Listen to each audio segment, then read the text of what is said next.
Hi, and welcome to the Pit Lane, a Formula One podcast where we talk about everything Formula One.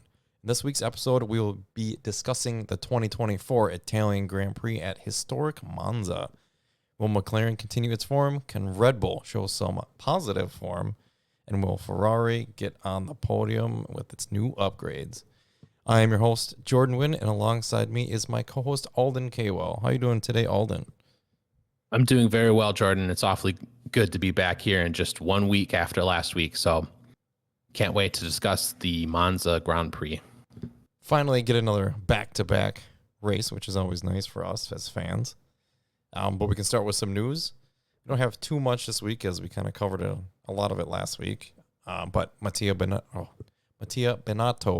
is in the paddock this weekend with his new role at Sauber. I saw some pictures of him there chatting away with some people.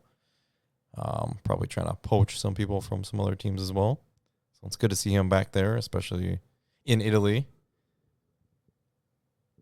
Yeah, absolutely. He's doing the rounds, getting acquainted with everyone. I think he was talking to some young drivers as well.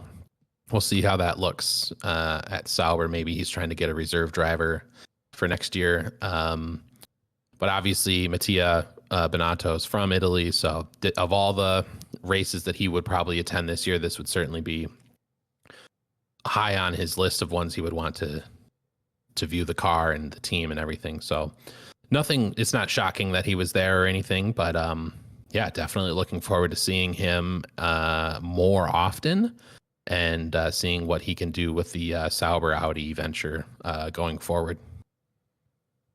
Yeah.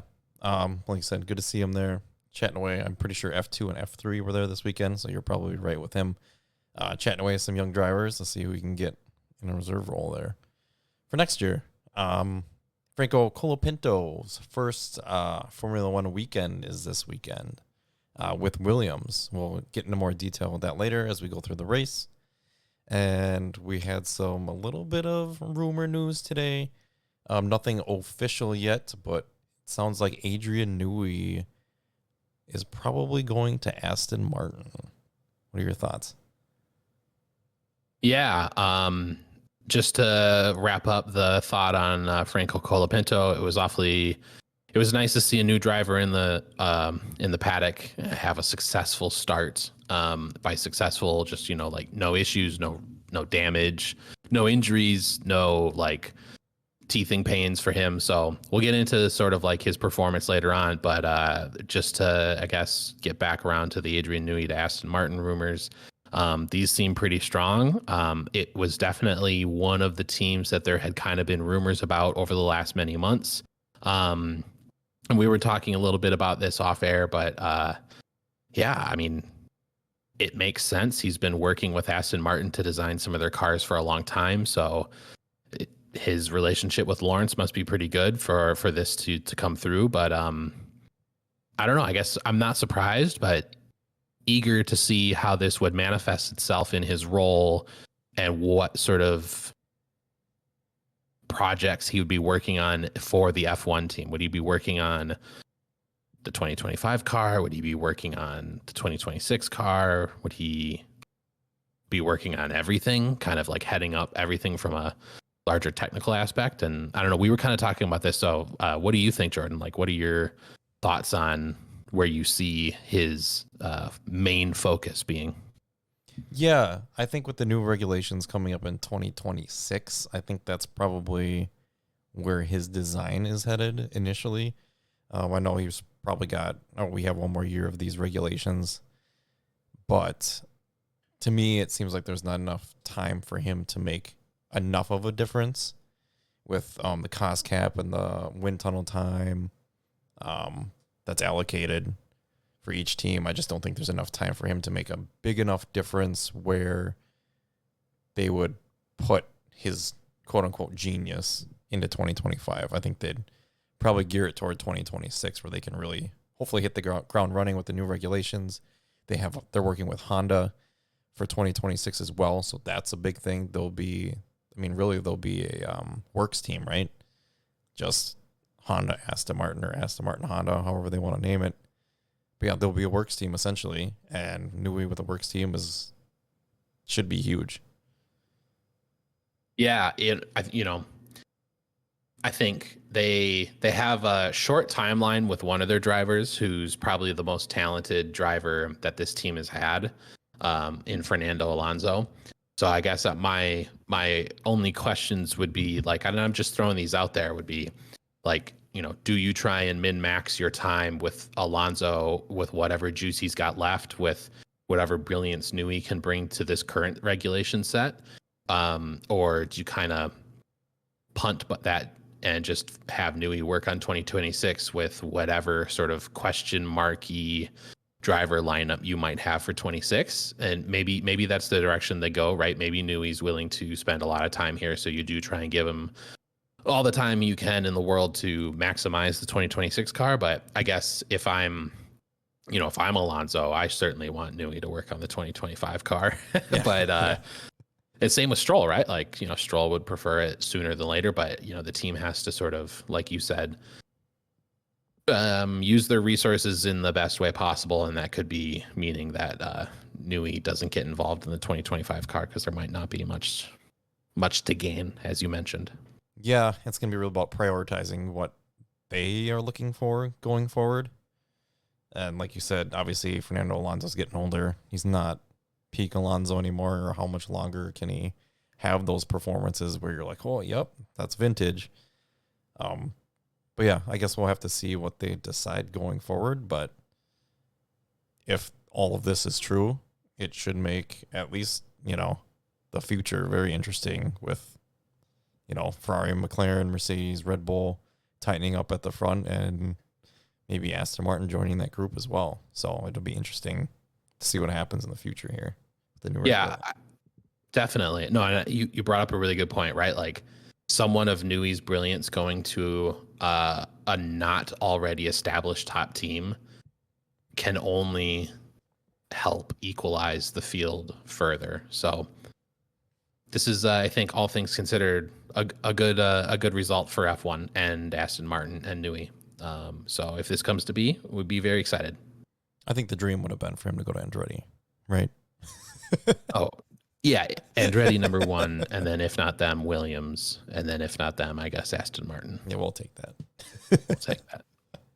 But yeah, that's kind of all the news we got, unless you have anything else that you can think of offhand. No, I'm sure something will come later on, or whatever, but nothing that happened leading up to this race. Well, we can get into qualifying then. It was all dry, sessions all weekend. Oh, one thing. Yep. Not necessarily news, but like a Thursday shakedown thing for the circuit. Before we get into qualifying, we talked last weekend about how many races there'd been with no safety car. Yes. Oh, yeah. That's right. And then on Thursday, Burt Mylander crashed the safety car. Yeah, and going into Parabolica too, right? Yeah. Like his brake must have failed or something. And then I think he intentionally slid it to slow down into the wall through the gravel and stuff. It was crazy. But yeah, you have no safety car for 6 weeks, and the safety car has to crash. What do you do? Call the safety car? What? It was nuts. The video, you're like, wait, what happened? And like they repaved the circuit, parts of it. They reprofiled the curbs and widened up a couple sections, I think, as well. The circuit, and so I'm sure he's doing his normal pass through, and it looked like his brake failed or something. His right rear was hot when he slid it. Like it was red. But yeah, it was just, you had no safety cars, and there's a safety car crash to start the weekend off before anybody else gets out there. Before anyone takes to the circuit. Yeah. And then I guess the only other thing before qualifying was that in FP1, and I guess we do need to put this in the news, was that FP1, Antonelli, the Mercedes F2 driver, was driving George Russell's car in free practice 1, and he crashed the car. About 15 minutes in? Not even 11 minutes and 5 seconds into the session. He crashed the Mercedes. So He had a brief, short stint, but then sometime thereafter, he was announced as the official driver for Mercedes for next year, replacing Lewis. Replacing Lewis. Hopefully, he doesn't have to hear that too often, because I would not want to ever have that be associated with my seat. It's a nearly impossible thing. So, and I think good luck to him. His comments, I don't know if you read his comments, but somebody asked him the question, "Oh, how do you think you're going to do replacing Lewis Hamilton?" And I think he said, "Well, you can't replace Lewis Hamilton."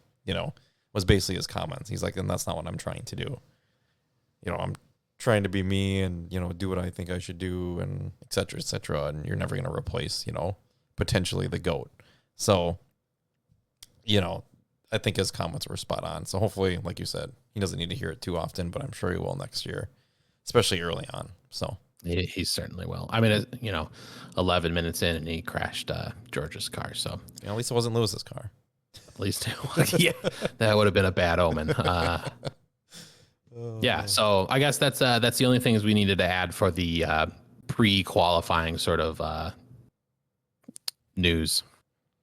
Yeah. So we get to qualifying, and we're all kind of curious how, the Ferrari upgrades are going to go this weekend. Every year in Monza, they always try and bring kind of a more specific package, it feels like. Obviously, low downforce at Monza, a lot of full throttle most of the lap. And so they always try to bring a package to their home race that's really beneficial to them. And they did that this weekend as well. But McLaren, they were fast this weekend. Turns out fastest in qualifying, 1-2 with Norris and Piastri. Norris on pole I think he was by a couple of tenths or a tenth of a second. And then P2 through P6 were within 0.08 of a second.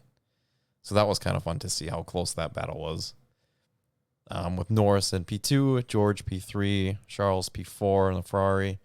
Carlos Sainz P5, Lewis P6, and the Red Bulls P7 and P8 at the end of that pack, which was quite the surprise. Yeah, Sergio was only four 100s back from Max. Like you mentioned, the P2 to P6 was a good clump. Lando was only a little more than a tenth ahead of Oscar for P1 and P2. So it was a really interesting qualifying session. All three sessions of it. I don't think there was anything strange about it, except for sort of the Red Bulls being a little bit adrift, but a lot of bit adrift. I think Max was almost 7 tenths from pole or something like that. Yeah, 7 tenths. Yeah, so other than that, everything else was felt status quo, at least, Yeah, I guess this. So if we think about like this, the circuits that historically have had like super downforce or super low downforce packages, what like historically before Monza's one that's like very famous for getting one. Canada kind of gets one now these days too. This year's Canada race was all weird with the rain, but the McLarens were kind of just as fast as the Red Bulls. So I guess like the thought process I'm going through is, have we seen the Red Bulls having issues at any low downforce circuits so far this year? And if so, who were their main contenders? I kind of think like Austria. Do they put a low downforce package on Austria? There's a lot of like really slow corners. So I think they did. But they always go well in Austria, though, as well. They always go well in Austria, yeah. They have really good cooling usually, so that's never an issue. Max was leading that race, right? Until him and Norris collided. Obviously, I think Norris was going to win that race. Collided, yeah. Probably. Obviously, he had Max on the back foot in Austria. But yeah, I think you're right. They didn't, Max does well in the wet too. So with any of those interchanging conditions, so Canada's one of those. Yeah, it's a high-speed track normally in general, but the rain played a part, and the McLarens go well in the wet too. But so does Max. So it was one of those. Did they struggle Yeah, I guess hard to the say. analog between them all is a little difficult to draw, just because there was some circumstances at Canada this year that don't really make this a fair comparison. But I guess my point is, like, maybe this car is really good in higher downforce and medium downforce like circuits, and that when you need like really straight line speed, I guess that's difficult to say, because last year that was one of its strengths, is that it was fast, just period.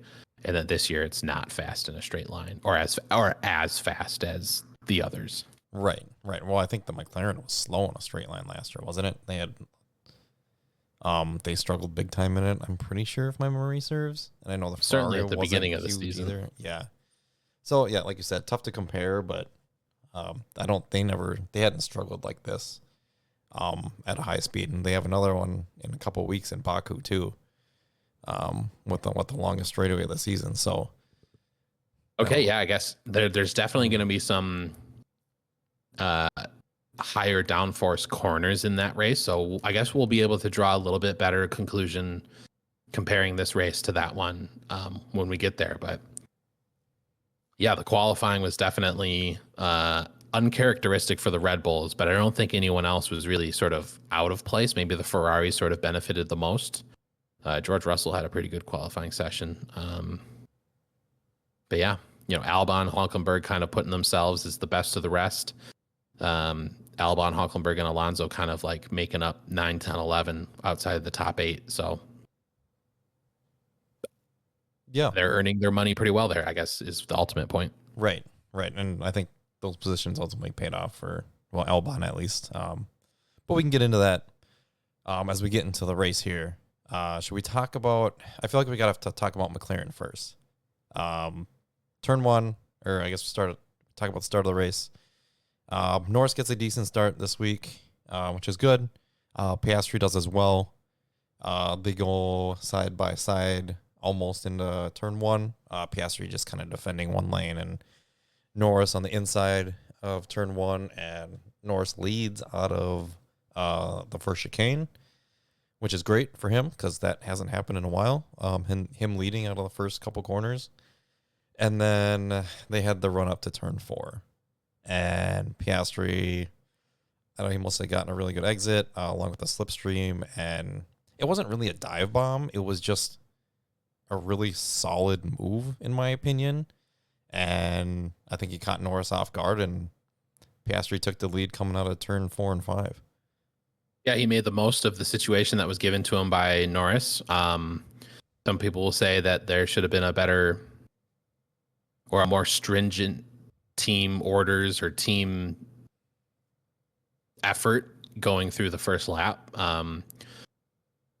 Norris did have a good start. I mean, it seemed like everyone had a half decent start. There weren't like any clear losers off the line, but Oscar took that outside line, which ended up being the inside for 5, and scurried away. And it also put Norris in a position where he was kind of like offline, didn't quite have the best exit out of 5, and then Leclerc was able to pass him too. Yeah. Say that again? He slid a little bit after Piastri went by him. Yeah. But like you said, yeah, and Leclerc went by him as well, so that put Norris down into P3 after the first lap, really. And yeah, he ends up stuck behind Leclerc until the first set of pit stops, right? Pretty close. Yeah. And Piastri was able to pull out a few seconds on Leclerc. I know Leclerc's stuck in the DRS for a little bit. For probably good 10 laps or so, he's stuck in there, which was good to see. Ferrari battling up there, and then Piastri and Leclerc both make pit stops. Norris makes pit stop. At that point, it felt like the McLarens were almost like battling each other, but like on track, but not next to each other, if that makes sense. Like Norris was trying to crawl back the time he lost to Piastri.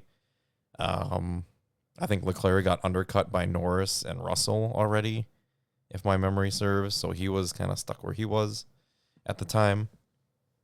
But yeah, and then the McLarens, after that first stint, it felt like Norris was trying to crawl back at Piastri, and then Piastri would respond with another fast lap. and they were kind of going back and forth and really trying to solidify their spots and have Norris hopefully, he obviously wanted to win the race to make up as much ground on Max as he could. That's what it felt like to me. I don't know how you felt about that. Yeah, we heard something introduced this race called Papaya Rules. Cringe.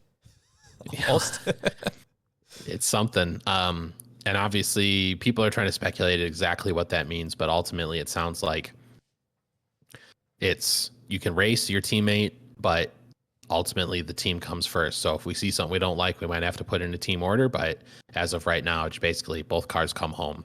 And honestly, they did that. They did race respectfully, as far as I'm concerned. I've heard a lot of commotion from some of the media speculating that, not speculating, but like accusing Piastri of undermining Norris and undermining the team's, drivers' championship efforts. I'm kind of the belief that if Norris thinks he's a driver's champion-esque driver, that he would have, he could have made this up and not put himself in the position where that had happened. He could have defended that corner, and that would have been it. Could have defended the corner, could have made up more time during the race. Yep. Could have not hit the bollard and, locked up his car going into the pits.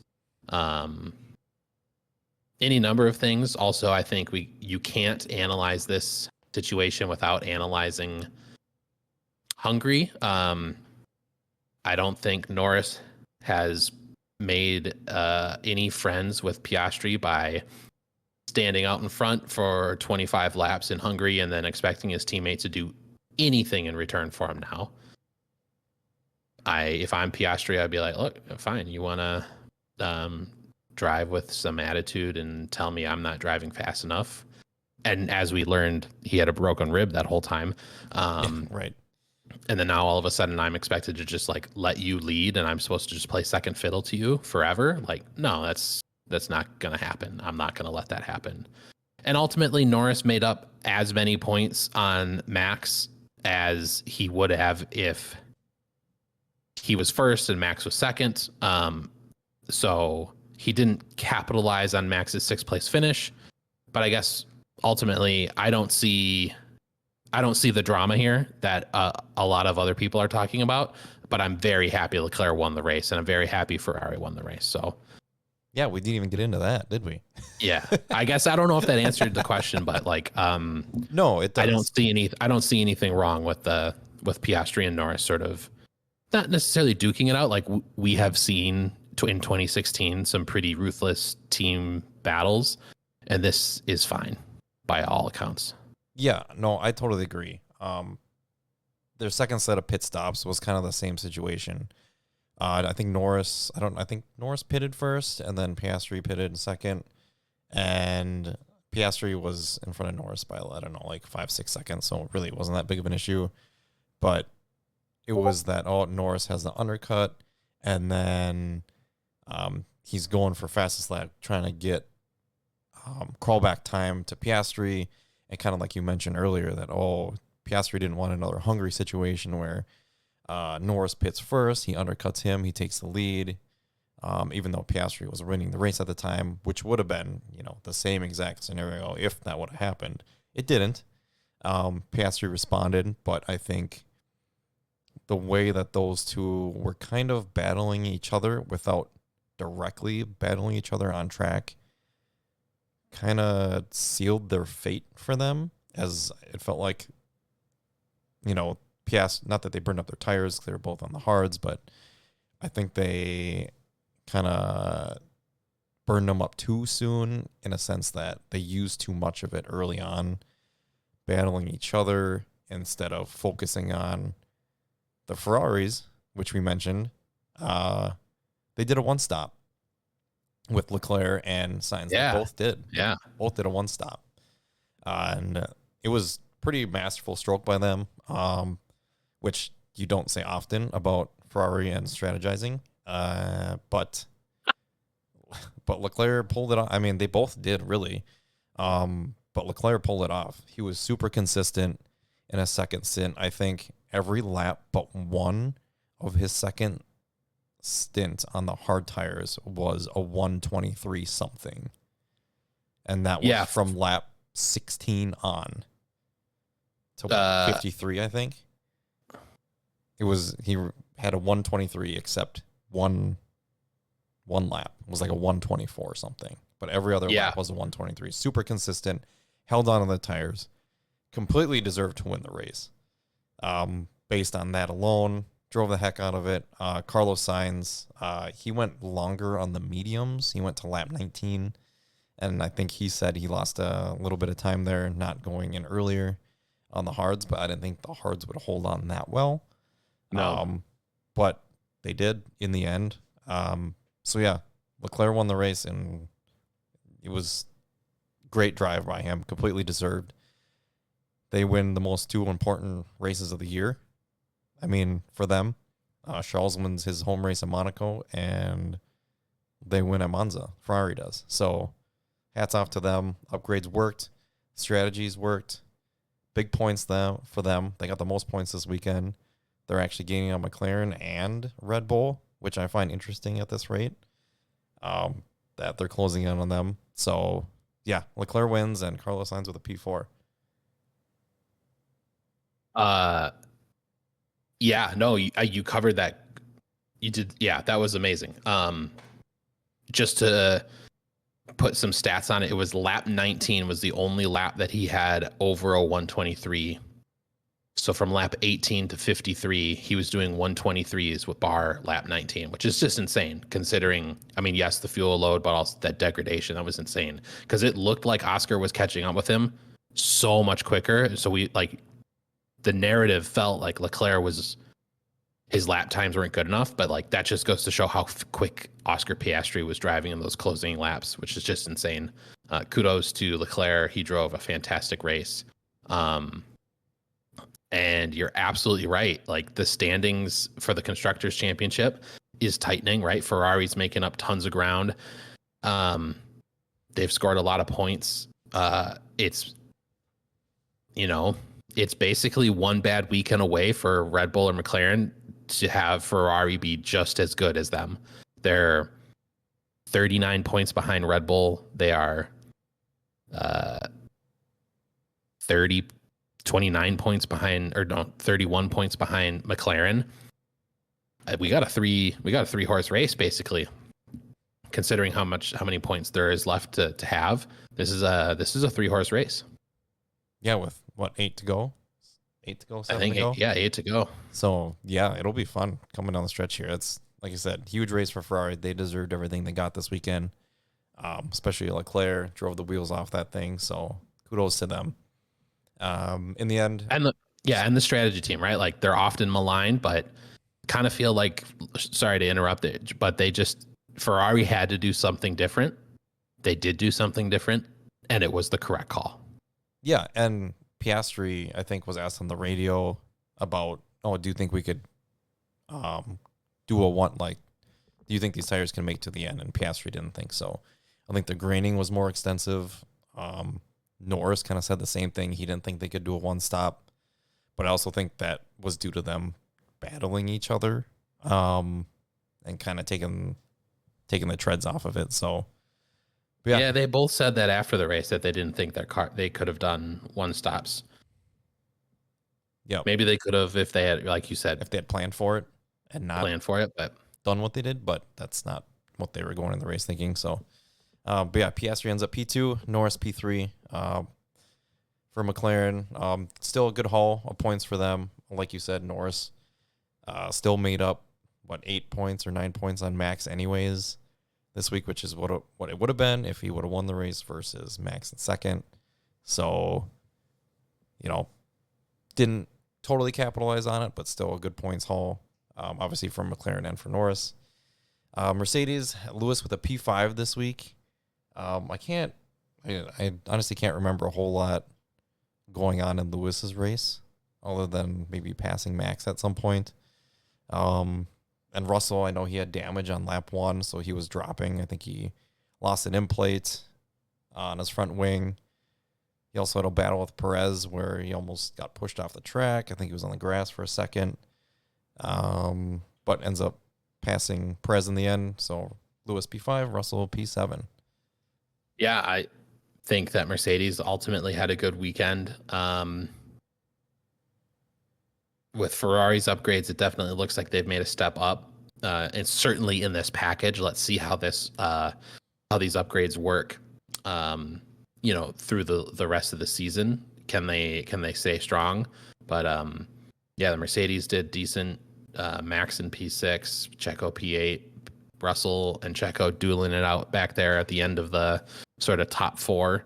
Russell really cooked his tires after he lost that end plate. Had some some tire deg that really affected his first stint, I think it was. He came early too.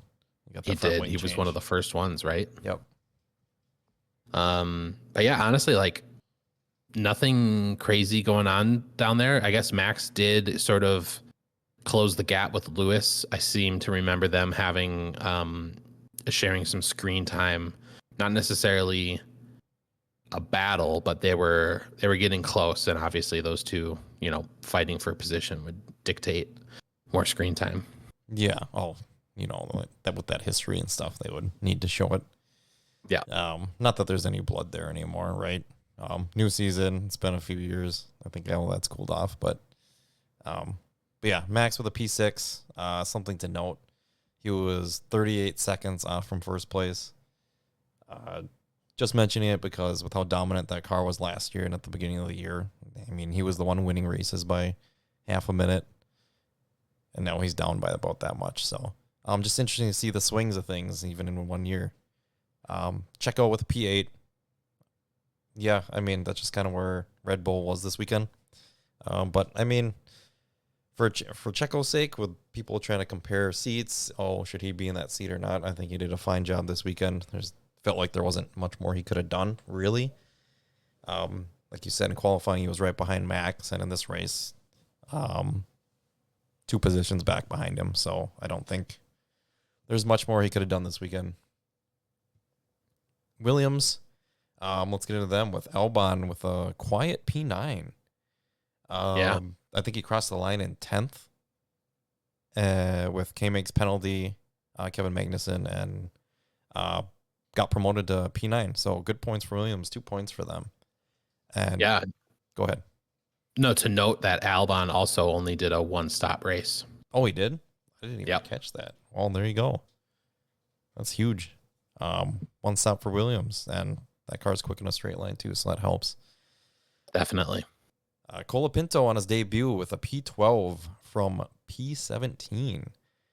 So was it P17? I thought he started P18. I think he started 17th, right? The right, data 18. I have shows it was 18th. You're right, 18. You're right. So he made up a lot of positions. I don't know if he was passing people or if that was sort of like advantages of the pit stop strategy. I saw his lap 2. He made a couple passes, I think, going down into turn 1 and 2. Okay. He had a kind of a good run there. While they were kind of going 2x2 in the back. But yeah, no, quiet. Obviously, like I said earlier, it was a quiet race for him, and that's big. I mean, in your debut, you have a quiet race, moving up some spots, showing some promise. Didn't crash the car this weekend, although he tried in qualifying. I know he did almost lose it. He tried to kill himself in qualifying. He didn't. He held on to that thing, but it was P12. So great start for him. It's good to see for a driver in their first weekend in F1 do really well. Yeah, sad to not see Logan Sargent there. Difficult to know whether or not Colapinto would have done any better than Sargent. Albon had a good race, so I don't think it's too far-fetched to have believed that Sargent would have done well. But let's see if Colapinto can build on this. Let's see what he does at other circuits. Not saying Monza's easy by any stretch, but clearly the Williams was fast this weekend with Albon ending up P9. But maybe we could see some sneaky points from the Argentine driver over the next couple races. Baku's going to be tough. Singapore. Those walls are pretty close. Singapore is going to be the big one, man. So hopefully he can build up some neck strength, because that race is going to be a gruel, and you don't want to see any crashes and don't want to see anyone get hurt, especially him. So yeah, good from Williams. Awesome result. They both did a one stop. So great strategy call, because Albon's been pretty vocal about what he believes are some questionable calls or some inconsistent calls from the team. So yeah, not bad.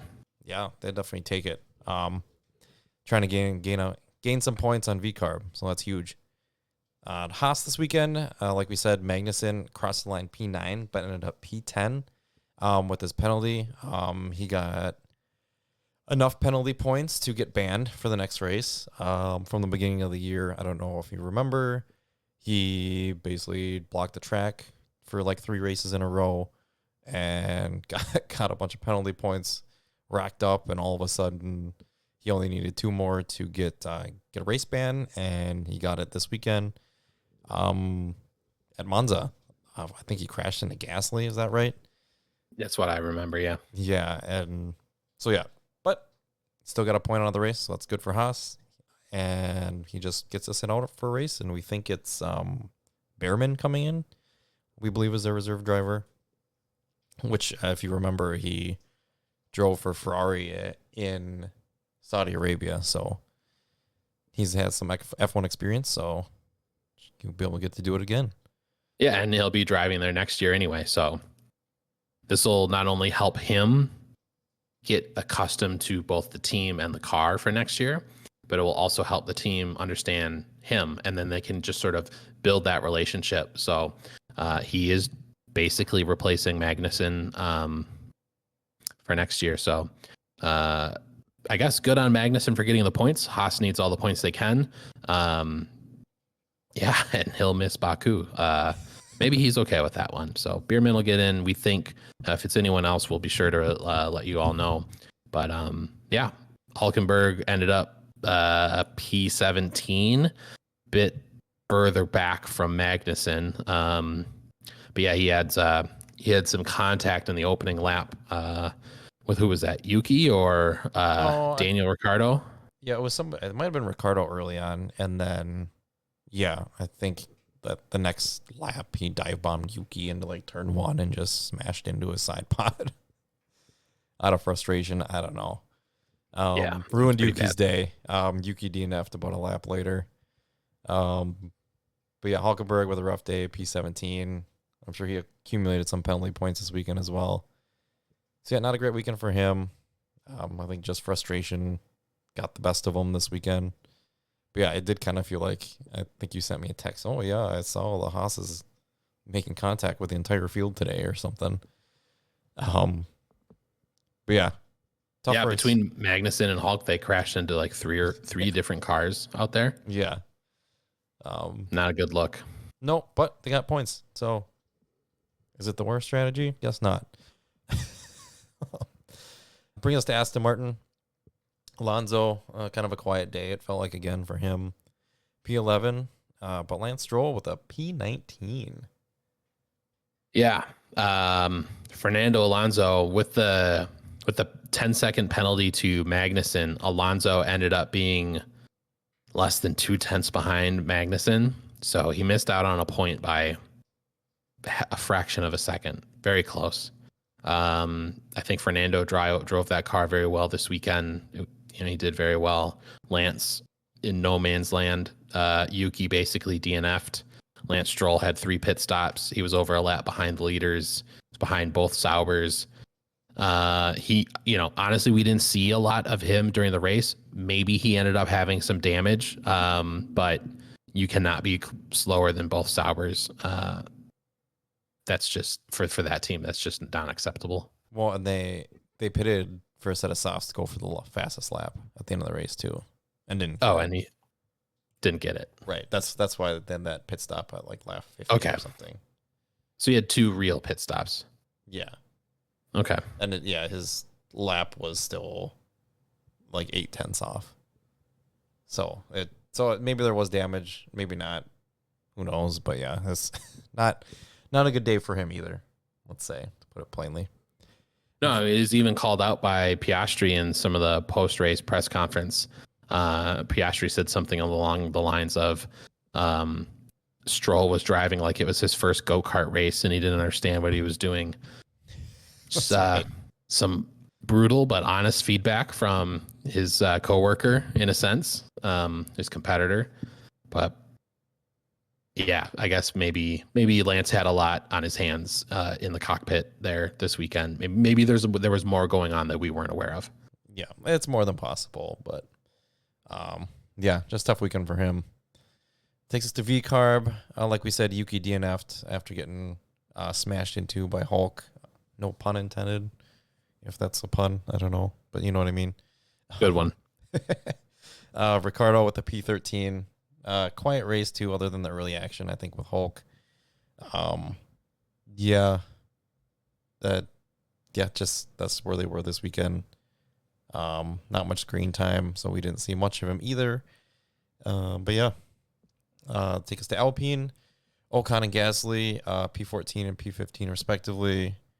Like we said, Gasly got ran into by Hulk, or by Kevin Magnussen. I don't know if he got damaged from that or not. But continued on at the very least. And yeah, Alpine struggled this weekend. But I think they tend to at the high speed tracks anyways. Sauber, P16, P18, Bottas and Zhou.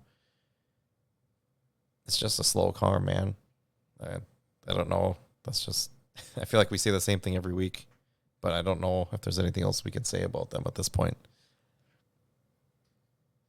No, just hopefully that they're utilizing all the wind tunnel time that they get from being the slowest car and capitalize on that, what that affords them for the rest of the season and next season, that they're able to determine what's going on with their car, their design philosophy, their strategy, the wheel nuts. It seems like they've got that sorted out, but hopefully they're just able to learn from this, and they're not just getting down on themselves. That can be a really difficult thing in a competitive sport. That where the season is this long. It's a good team, right? These are good drivers. I don't think Bottas and Zhou are the two slowest drivers in the grid. I just don't think that this truly reflects their talent. So, yeah, maybe we'll see them perform better even at the, with some of these races coming up, but difficult to see how that could be. Do you think do you think Audi is slow playing this? There's all this talk of, Audi didn't acquire them early. They're going to acquire them 100% at some point.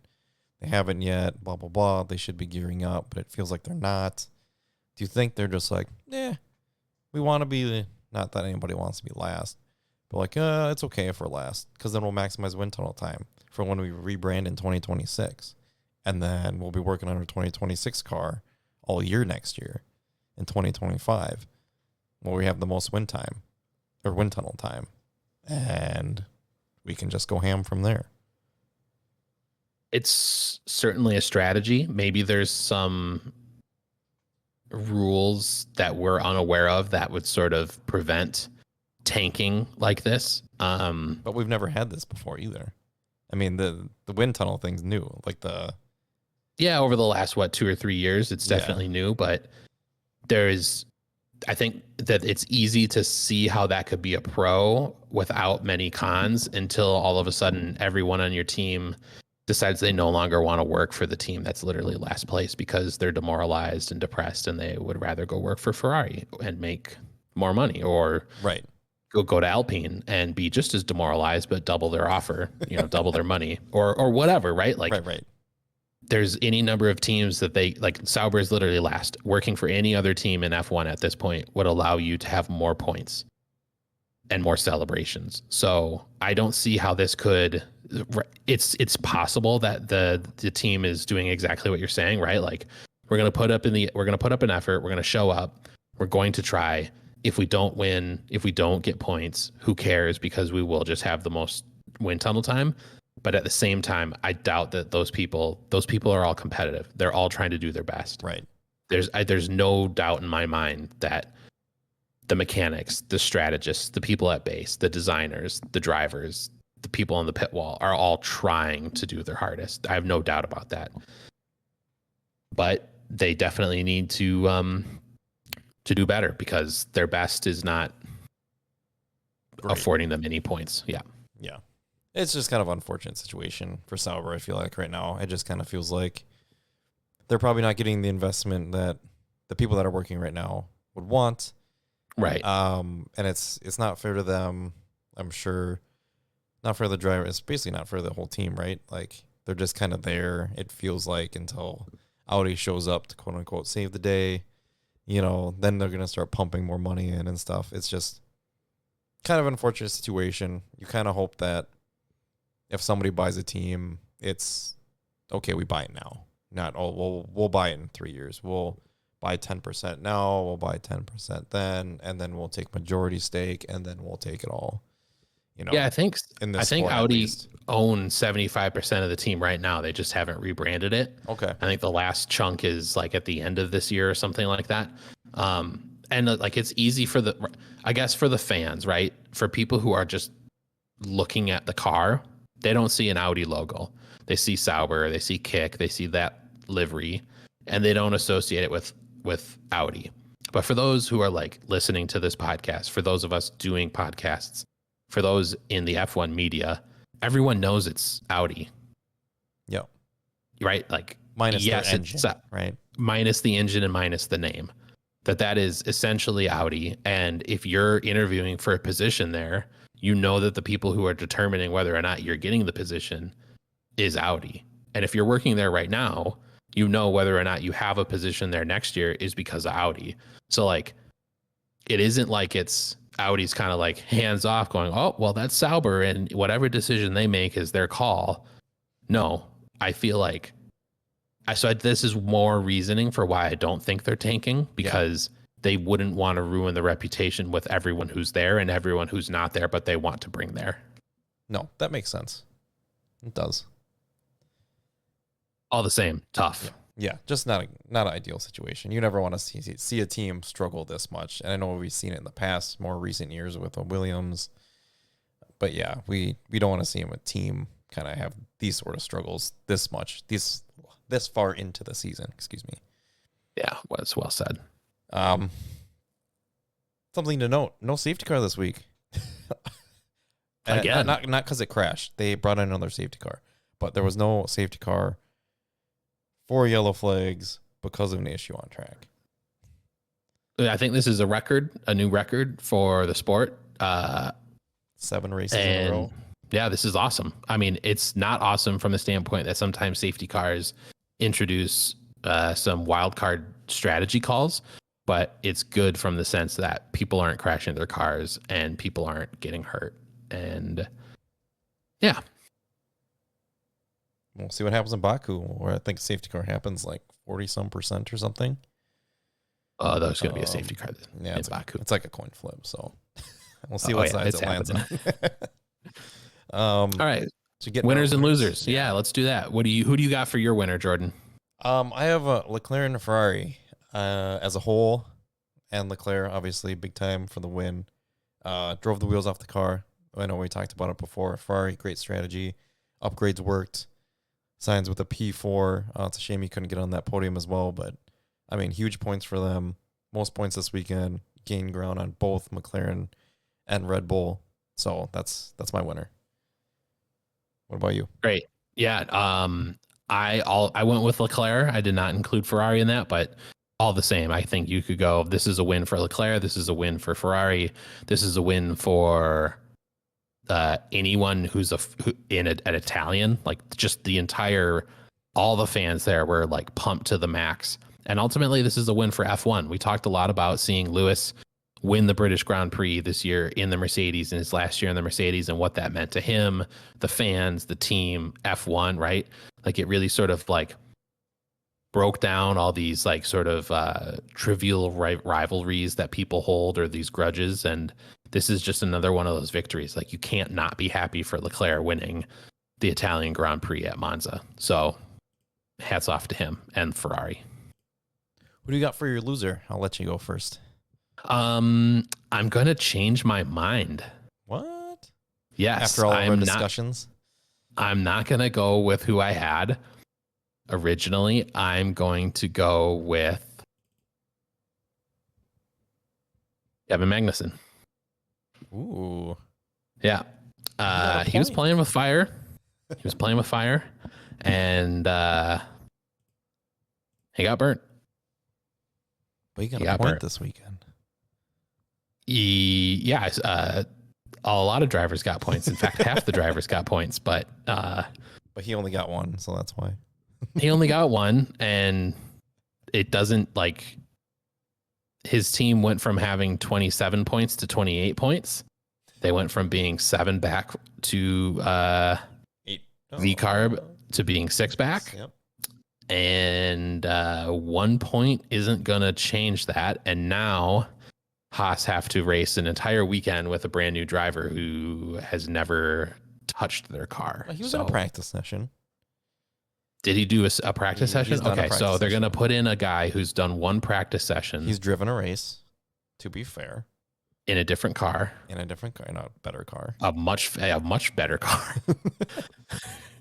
Yeah. So I guess like they're going to have to make the most of that. But dude, come on. Like you knew that you were this close and you ran into someone. So I don't know. But maybe he didn't want to go to Baku. So, if he comes out and says that, then I will say, well done. You'll retract your loser. I will retract that. Yeah. Who do you got, Jordan? Who do you got? Mine's Red Bull. After the showing at Zandvoort, I mean, it wasn't horrible at Zandvoort, but it wasn't good comparative to where they have been. And this weekend was to show it at a completely different track, completely different type of car, that they'd maybe be back, maybe not dominating, but in the mix at least. And that was not the case at all. They weren't close to being on pace with the McLarens or the Ferraris. They weren't close to being, in qualifying. They were 7/10 off. Max was 40 seconds out of first place at the end of the race. So I think they're struggling a lot right now. Max mentioned it after the race, like the championships aren't really in reach for them. He doesn't feel like, and I know he's saying that because he's frustrated, but I mean, the constructors, it's hard to see them pulling that back this late in the season. Do you think they have upgrades down the pipeline? I don't know. There's not that many races left. They have the least amount of wind tunnel time. They are probably working on next year's car already. So I don't know. I don't know where they go from here. Hopefully they have some upgrades. Hopefully they can, revert back or something. I don't know if this car's worse or better than the one earlier in the season. I know they have a lot of different engine covers and, they had those, what do you call them? Those big pipes on the side at the top of their car at some races and not at some others. So for cooling, I don't know. I don't know what they do from here, but they got to figure something out. So I'm saying Red Bull is my loser. Interesting perspective. I wholeheartedly agree with you. I didn't want us to have the same for both of these. But yeah, dude. I mean, I don't think it's doom and gloom. No. They're leading the Constructors' Championship. They're leading the Drivers' Championship. They're still putting in performances that are getting them points. This weekend was a little bit weird where they were a little bit further adrift, but they're not out of it, right? They're still leading. They still have the best driver. But if you look at some of these, sorry, go ahead. Sorry, go ahead. No, I was just going to say, like, I think some of these circuits coming up will suit their car, and they're not going to not win another race, in my opinion. Yeah, I think that would be a huge surprise if they didn't win another race. Yeah. I think Baku might be tough for them based on this weekend. I could be wrong. Singapore was a tough track for them last year. Obviously, this car's a little bit different, so we'll see how they go there. And, obviously Max, won the majority of the races that's left. So we'll see. I mean, Mexico's low downforce. Vegas is low downforce. I don't know. Brazil, they should be good, I would think, Yeah. right? I think the McLarens were the fastest in Qatar last year, right? Didn't Piastri win that Hmm. sprint race there? Yeah. So I don't know. It's going to be interesting coming down the wire here, but yeah, I'd still be surprised if they don't win another race. I think the best thing that Red Bull have going for them right now is the fact that the McLaren drivers, while they haven't made a lot of contact, are looking like they're going to make more contact. Yes, it feels that way, doesn't it? Yeah, it feels that way. So, if they are unable to sort of keep themselves separated, Red Bull could really capitalize this by being the second or third fastest team on the circuit, and then all of a sudden becoming either the fastest or the second fastest. So, not saying we want to see that, but we've seen that stuff happen before. Yeah. Should we get in the driver standings quick? Yeah, go ahead. Yeah. The top 10 or something. Max leads. This leads down to 62 points from 70. Previous Charles Leclerc at 217, so making ground on them as well in P3. Piastri P4 at 197, 20 behind Leclerc. Carlos Sainz, Lewis Hamilton, Sergio Perez, George Russell's your top 8. Alonso and Stroll, no points this weekend. Hulk, Yuki, Ricardo, Gasly, Behrman, obviously no points this weekend.